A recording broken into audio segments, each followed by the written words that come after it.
We open our service with the words from Adrian Rich. My heart is moved by all I cannot save. So much has been destroyed. I have to cast my lot with those who, age after age, perversely, with no extraordinary power, reconstitute the world. Come, let us worship.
Welcome to the Unitarian Church of Baton Rouge. My name is Nathan. I'm your senior minister. I'm pleased to welcome you here today. We are staying virtual until these numbers go down. So if you don't know someone who's gotten the vaccine yet, if you know someone who has not gotten the vaccine yet, go tell them to go get the vaccine so we can come back to church. Glad you're with us. If you are new, whatever that means in these virtual times, go ahead and get on our email list. You can email Allison, our congregational administrator. She will help you get much more connected with this church. That's all I got. Glad you're with us. Keep an eye out for some of the cool stuff that we have coming forward.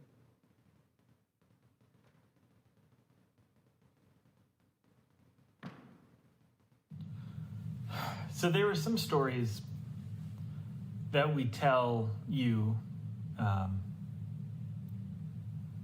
that have a pretty clear message, and others a little more subtle message that we hope you'll pick up on. Today we're going to spend an entire service on Noah's Ark, so I figured today let's try and give a full synopsis of Noah's Ark. I don't have an answer for what the moral of this one is, in why we tell this story more than others, at least for this synopsis. So here is the story. Take it as you will. God saw the world that God created, said, there's too much violence here. I'm going to start over. I'm going to make a big flood, but I like this guy Noah. God tells Noah to build an ark, put 2 of every animal, or more actually, but put enough of every animal on the ark so that they'll survive the flood. He builds the ark. The people say, why are you building this ark? He says, God told me. Puts the animals on the ark. Sure enough, it rains, it floods. Then when the raining stops, he takes a raven from the ark and sends it out to see if the land's dry. The raven comes back because it couldn't land anywhere. Sends a dove out. Dove comes back with like a little branch, like an olive branch, but not enough to land. Waits a little longer. Sends another dove out. That dove never comes back. Presumably it found dry land. It's good to go. Noah waited a little bit longer. Got on dry land. They got out of the ark and started a new life again. And then God looked around and said, I don't like the way that felt. Not doing that one again. So whenever you see a rainbow, that's my promise that I won't do that terrible thing that happened that one time that I did. There you go. We'll spend a lot of the service later unpacking this, but that is the synopsis of the Noah's Ark story.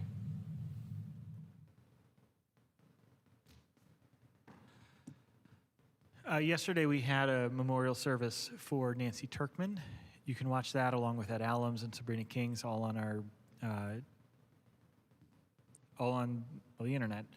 Jim Nichols is coming up this next Saturday. We have we're still sending cards to people who are going through things, and we're going to send one to Holly Haymaker this week. A member of her extended family has a significant hospitalization, so we're thinking of her. So this is the part of the service where type into the chat whatever's on your heart. Put a stone in if you'd like. I'll place stones in absentia. We now invite those who wish to come forward and go along well, just come forward and place stones.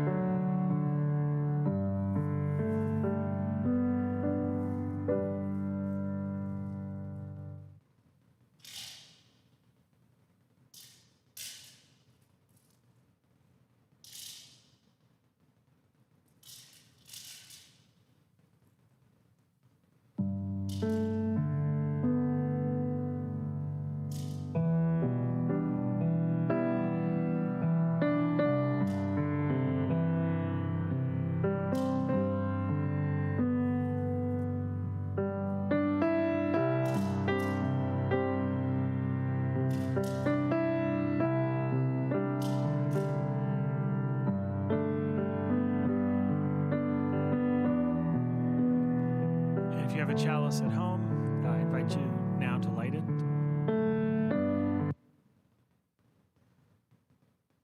With hope to make this a better world, we light this flame. Its light is the symbol of the power of love.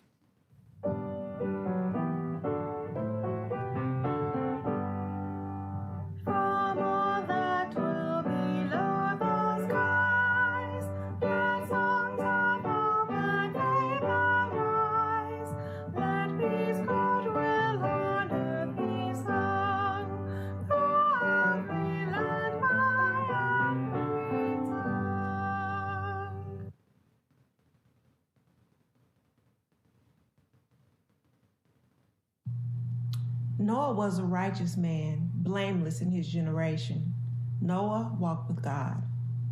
Now the earth was corrupt in God's sight, and the earth was filled with violence.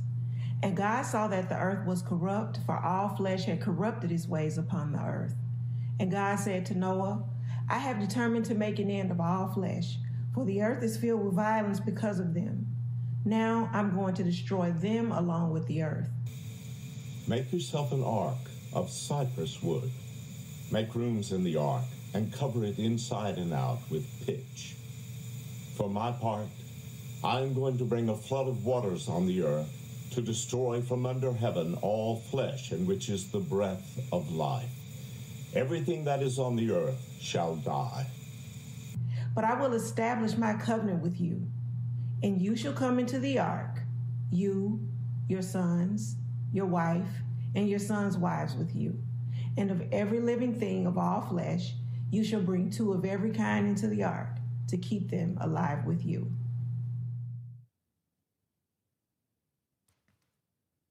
So in case it isn't clear, just a heads up that we're going to be talking about Noah's Ark today, and that means discussions of flooding as a metaphor. And I'm bringing it up because we're coming up on the 5-year anniversary of the flood here, and the few-month anniversary of the flood here, and the 3-year anniversary of the flood here, and the 16th anniversary of Katrina and Rita, and the 1-year anniversary of Hurricane Laura, and I could continue. But I know a lot of people have a traumatizing relationship with floods, so I share this story carefully with you. I've been thinking about Noah's story for a different reason recently. I've always avoided Noah for 2 reasons. First, it's one of the most well-known stories in the Bible, and rarely do I hear new angles that are particularly interesting.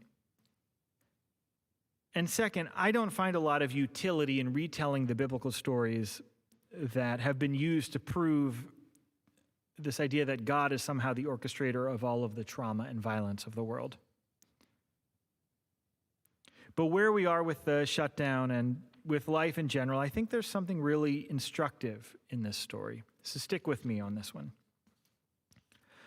If God isn't an actual physical being actually making things happen, in other words, if we can think of God as a complicated and abstract theological concept instead of something very concrete and literal, then we can get somewhere really interesting with Noah's story. So let's redefine God a little bit. I've always seen God as more descriptive than causal.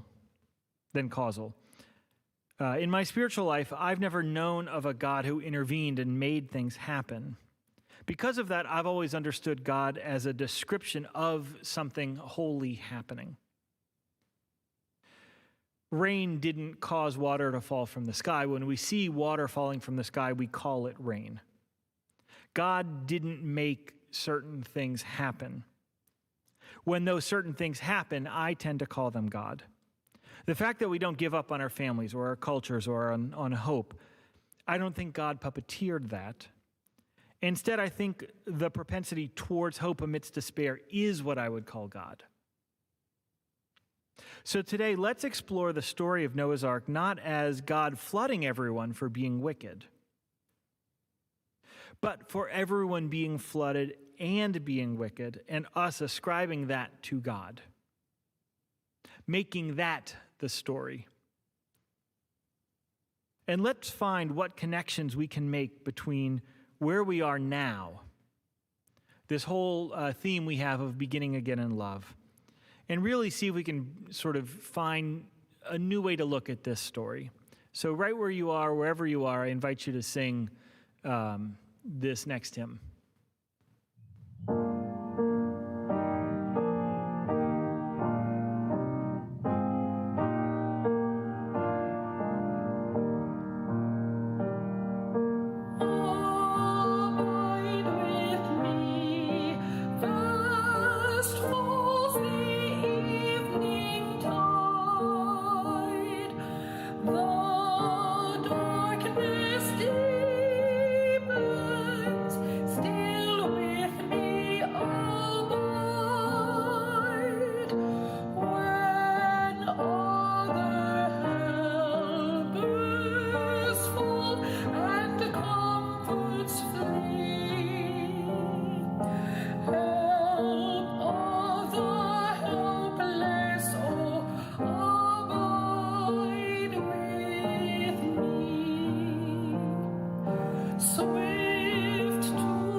The flood continued 40 days on the earth, and the waters increased and bore up the ark, and it rose high above the earth.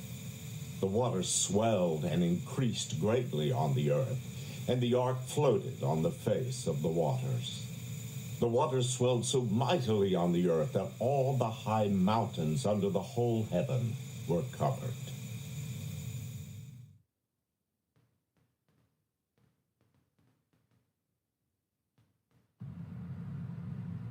So in the scriptures, it says that Noah was a righteous man. In my brain, that always meant the sort of holy, devout person in that real judgmental way I always experienced from my fundamentalist friends growing up. As a part of that, there was this type of stoicism and indifference towards human suffering. Sort of this knowing that you're better than everyone else, and that's how you are okay with human suffering. But what if Noah's righteousness, specifically where it said that he walked in God's sight, was actually a reflection of his compassion? I can't imagine a person alive who saw the level of suffering Noah faced and wouldn't be crushed by the sadness of it all. So now we have a story of what it means to live a life that you are actually completely surrounded by suffering. It's almost an instruction manual for how to survive amidst heartache. And if we think of God as our commitment to loving justice or compassion and others as ourselves, then this is a story about how we can remain committed to life even when it seems hell-bent on destroying us. What if righteousness also meant he was the only person who followed the rules? And right now, as this is maybe a little too obtusely about to become an allegory for the pandemic, as someone who has followed all the rules, I have one mask here. I got another one right there. I just can't get out. Oop, there it is. 2 masks right in front of me. As someone who's followed the rules and made my job harder because of it, and made my ability to be your minister because this church followed the rules. And while there are other people out there doing whatever they wanted, then it's made my job harder. It makes the amount of time until we can meet together in person further off. I can completely understand this perspective of Noah. I did everything right. I did what I was told. I did what would make people healthy. I did my part to bring about beloved community, but because other people didn't, because they chose fear or selfishness or dangerous political ideologies and crumbling theological views, in the scripture it said they chose violence. I now have to watch all of us suffer, all of us flood. And I know this is treacherous territory. I cringe every time I hear Unitarian Universalists talk about how right we are and how wrong everyone else is. I don't have a lot of spiritual real estate available for our religious people scoffing at humility.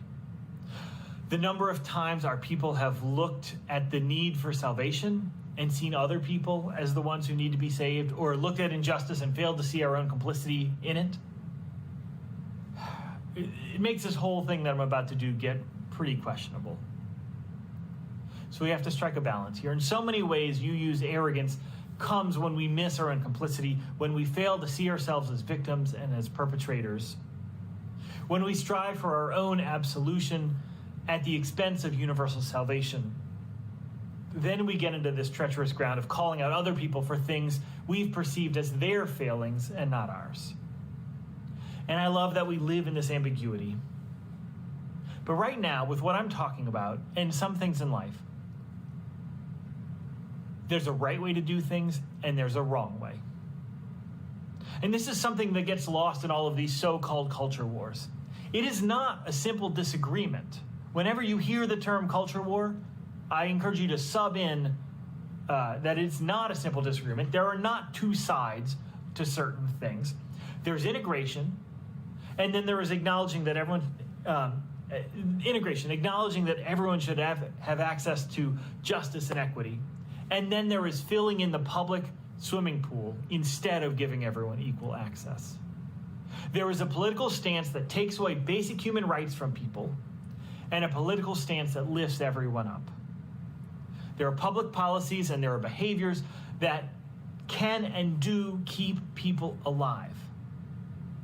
And right now, I want to be among those who have chosen the policies and behaviors that make no one sick. But it's hard, to say loving and to stay loving and compassionate now that all of us are left to suffer, to struggle, because some of us are the ones that are doing the things that don't help. So this story is for those of you who feel overwhelmed, for those of you who feel underwater, even though you've done everything right. Those of you who feel like there is no way out of this pandemic, or this latest variant has made you lose hope. This is the part of the story for those of you who feel overwhelmed. I've noticed these past few weeks I've been more tired, more quick to sadness, harder to kind of hold my thoughts together. Even if you aren't directly affected by this new surge, it's there. And it's taking up some amount of real estate in our brains. Probably bringing back lots of helpless feelings that might have been shuffled off somewhere in the back once you got the shot. These times are hard, but we're going to make it through them.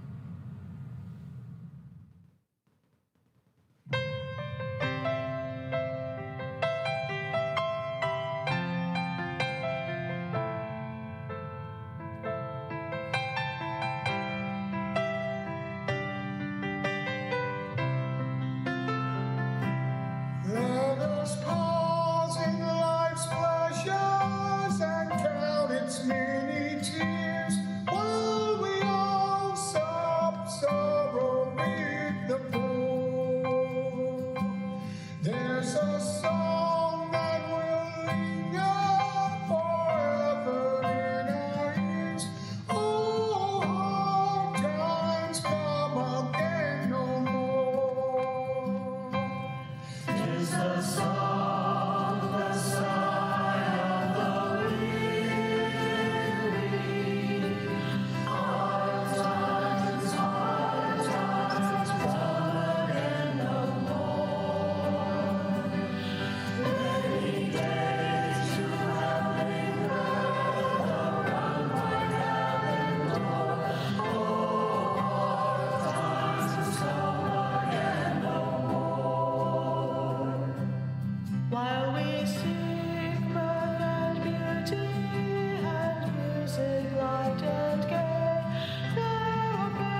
Would you join me in a moment of prayer and reflection? The God that we know when we see love and kindness and justice, be with us on this day. And hold all those who are tired, who are worried, who are sick, who are angry, who are frustrated, who are ready to be done. Help us to have the strength we need to make it through this next wave. Help us to process what we need to process when we need to process it with people we can trust. Help keep our hearts open to those we may be angry at, to those we may need to forgive or reconcile ourselves with. Help us build a healthier, more loving world. Amen.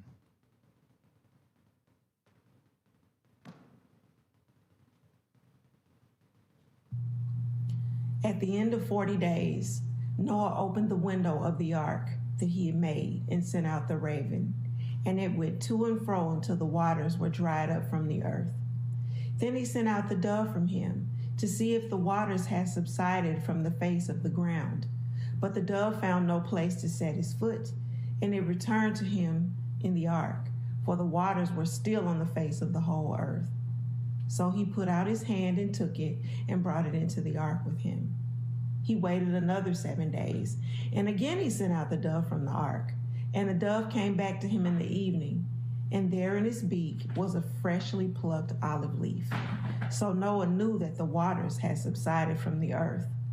Then he waited another 7 days and sent out the dove, and it did not return to him anymore. In the 601st year, in the first month, on the day of the month, the waters were dried up from the earth. And Noah removed the covering of the ark and looked, and saw that the face of the ground was drying. In the second month, on the 27th day of the month, the earth was dry.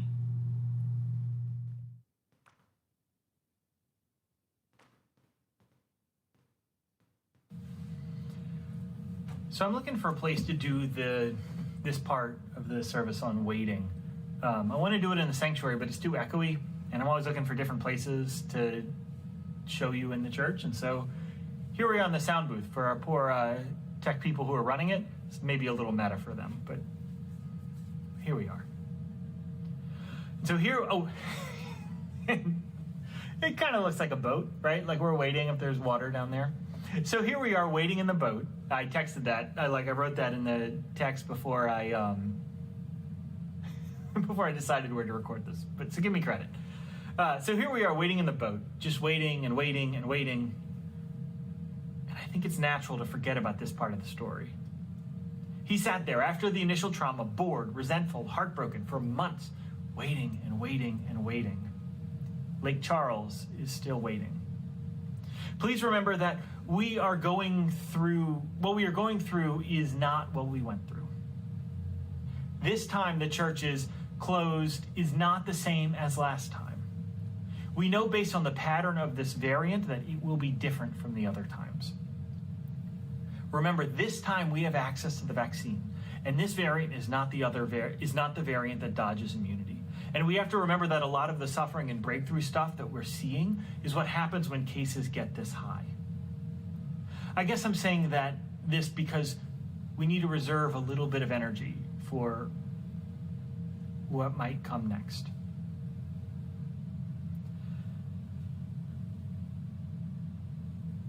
We will not shut the church down again for 15 months. We know how to protect with this virus. What we need to wait right now is for how long until the cases get low enough that we can start doing some of the in-person stuff again. Mask, distance, well-ventilated, all of that. We're still planning to have a year where you have access to your church. We've got a plan for a lot of stuff that's coming up. Right now, we're just waiting. I'm starting to think of these. So this is something that may actually help your family and friends who are not in the Gulf South. I'm starting to think of these surges more like hurricanes. Ignore the 15-month shutdown. We have to pay attention if there's a crisis in the Gulf. Find some metric for when you pay attention. For me, it's when it shows up in the paper as that little blurb, and then I start watching the weather. But pick a number, and whenever we hit that number, start paying attention. If we're below the number, just ignore it. That was pandemic, not hurricane. When we see the crisis in the Gulf, we just plan to spend a few weeks doing things differently. This is not an on-off switch, it's like a dimmer switch, right? Like the lower the cases, the more things we do, the higher the cases, the less we do. This is not a short-term virus. We've already been going through this for like 70 weeks.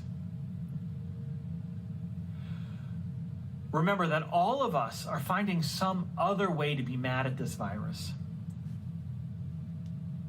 If someone is mad at masking or the vaccine, it's because of a displaced anger at a virus, which we can't be mad about. I've displaced my anger at people who won't wear masks.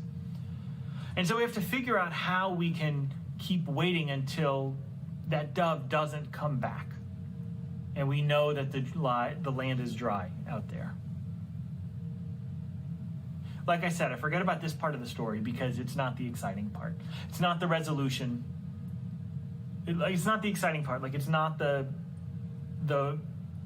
trauma, which is kind of disturbing to connect, but it's not the high anxiety part. And it's not the end, the resolution. It's this middle waiting, the liminal space. It's the reality that we're in. And here we are. And here we wait. We aren't at the first bird. The raven didn't go out and come back in. I think we're at the second bird. The bird with the olive branch did not show us the flood was over. It showed us that it was almost over. The dove that disappeared showed us it was over. So we wait here, together. Maybe that's the word, together. That's the key part of this. We wait here together. Y'all have held this church together very well during the pandemic, both in terms of your engagement, but also with your generosity. And that's not just sort of the platitude you say before the offering. I mean, really, like, you had every reason to check out during the last pledge drive, and you didn't. You gave more than you've given in like 4 or 5 years. We're lucky to be in this church. A lot of churches are struggling much worse than we are. We have started a thing where every single week we share the offering with an organization that's doing good works in our community. This whole month, we are sharing the offering with Humanities Amped, and we're doing it a little different. Anything that you give right now, and during the offering ask, there will be a list of ways to give. Any way that you give right now gets split right in half unless you tell us it goes towards your pledge. Everything else you give gets split. So I want to hear from actually a member of this church who helps to run Humanities Amped, Anna West, as this morning's offering is now given and received. Hello, Unitarian Universalist Congregation of Baton Rouge. My name is Anna West, and I am the Executive Director of Humanities Amped. Humanities Amped is a beloved learning community based right here in Baton Rouge, Louisiana. We support youth and public schools so that together we are able to cultivate the world that we truly desire. For 7 years, we've worked closely with East Baton Rouge Public School System to support classrooms to become culturally sustaining and healing-centered spaces where middle and high school youth may thrive.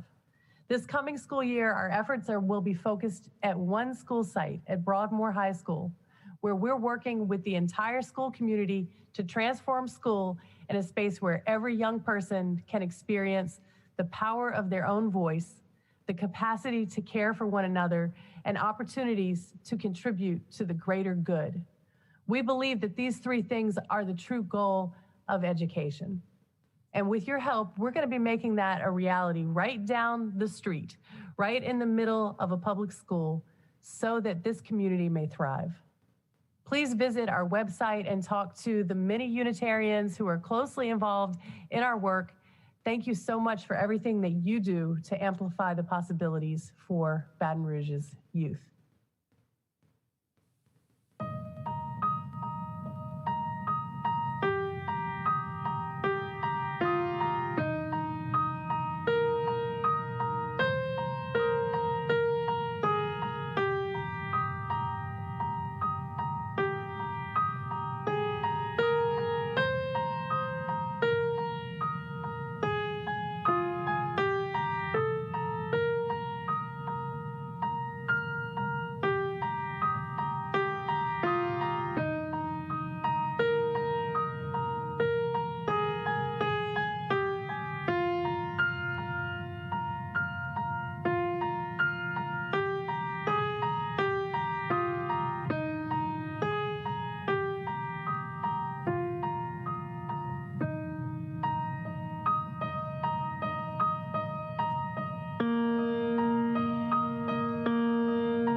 When I bring clouds over the earth, and the bow is seen in the clouds, I will remember my covenant that is between me and you, and every living creature of all flesh.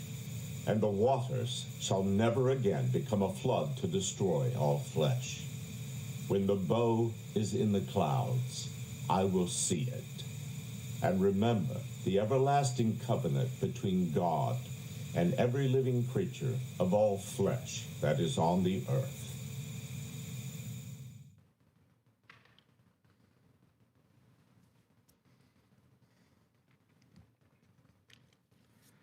Unitarianism was founded on covenant in the oldest.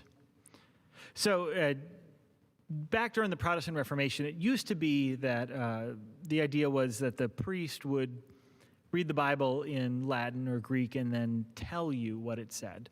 And once they started printing the Bibles in the languages people spoke, people started sort of realizing all the stuff that was in it. And one of the groups that came about from that were the Puritans, who kind of got kicked out of England, I think.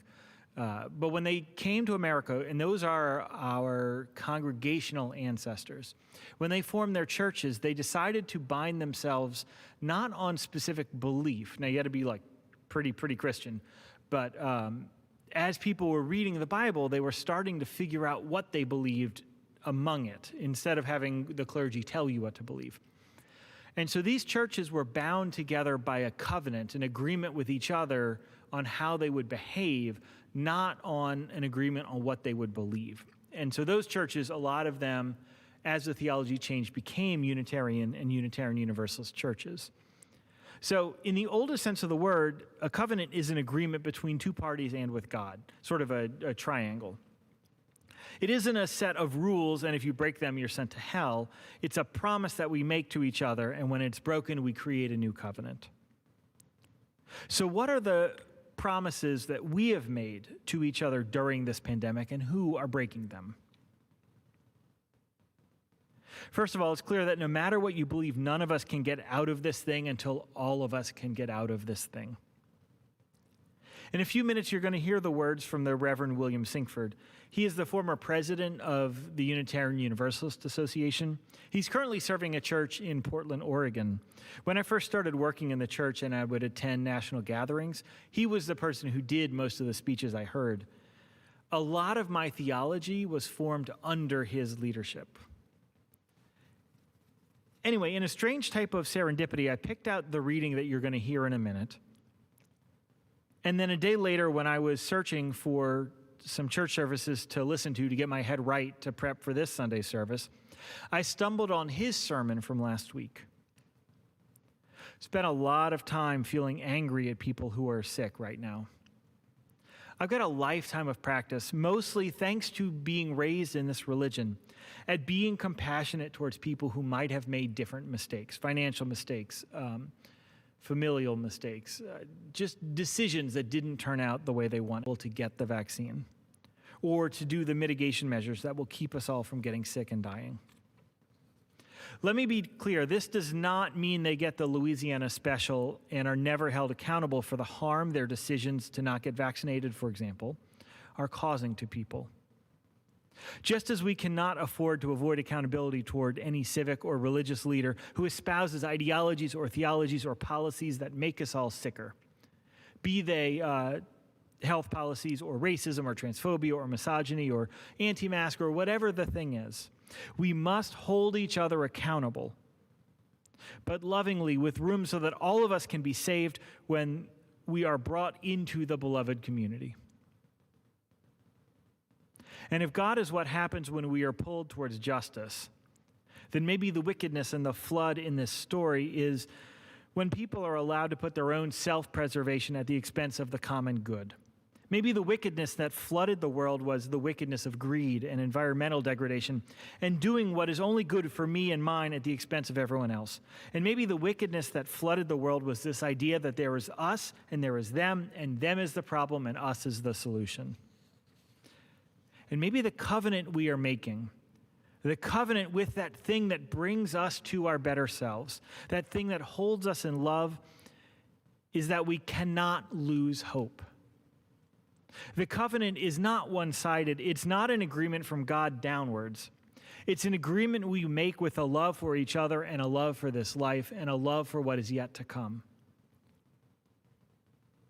And in that sermon, Reverend Sinkford said that this propensity he's hearing in his church, and I'm hearing it here, and I'm hearing it by Unitarian Universalists all over the place, to sort of have the elect, those who chose the vaccine and those who did not. I've heard churches talk about actually requiring vaccination for attending worship, for example. I've heard this anger and resentment to those who have not gotten the vaccine towards those who won't, and he said it troubles his Universalist heart. Now, I intentionally did not quote him because sometimes it's more important what we hear than what was actually said. And what I heard is that if this virus has taught us anything, it's that the flood doesn't end until we find a way to reach out to all of us and to save all of us. This has been true for generations, but right now it's just manifesting in a more clear way. And while we are getting closer every day, we're not there yet. I think the spiritual challenge we are facing right now is how do we reconcile with people who are flooding us, making us sick with hateful and dangerous ideologies or theologies? And how do we hold ourselves accountable so we stop trying to find our own individual absolution to prove that we're the elect, that we're the good ones? How do we stop from doing that? I know it has worked for me in the past, but right now it's being put to the test. So let's go on this journey together, finding a way to save all of us, not just absolve some of us. Let's make a new covenant. We've made it this far, and I know this church. I have seen how many, actually one of the things that shocks me about being your minister is to know how many of you are going through so much heartache and depression and addiction, and how much death and worry and just stuff you've been through. And yet, when we gather, this congregation gathers so happy and so joyful and so glad to be together that I know we can make it through this. You are in a great church, and you are a great people, and we will get through this together. Just look for that dove to disappear. Amen. Sitting, standing, wherever you are, let's sing this hymn.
The way is often hard.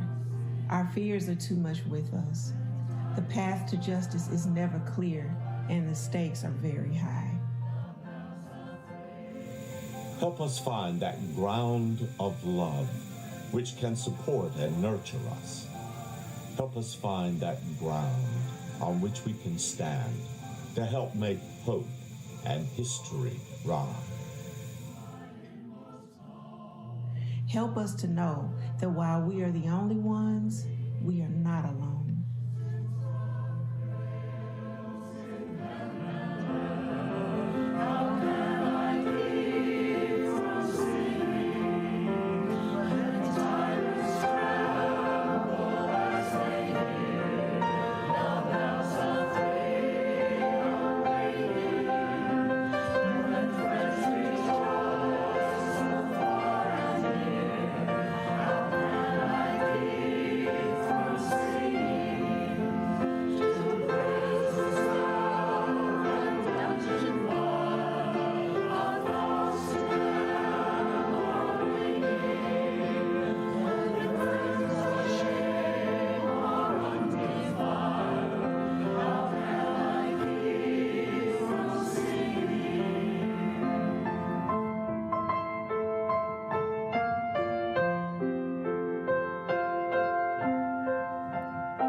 The bells of freedom are ringing.